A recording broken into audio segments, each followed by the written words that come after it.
minum kopi aren di tempatnya langsung.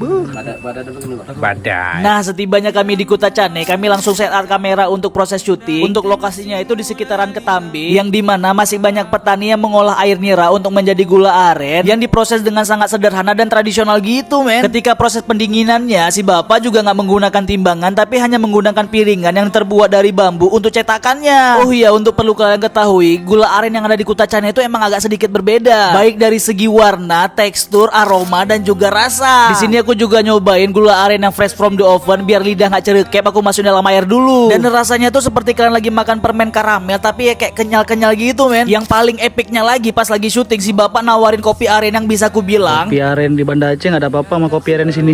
Coba nyobain. Ini betul-betul kopi aren nih. Lebih kental, manisnya pun Enak dia, Man. manisnya tuh emang kayak mana ya? Ya, lengket.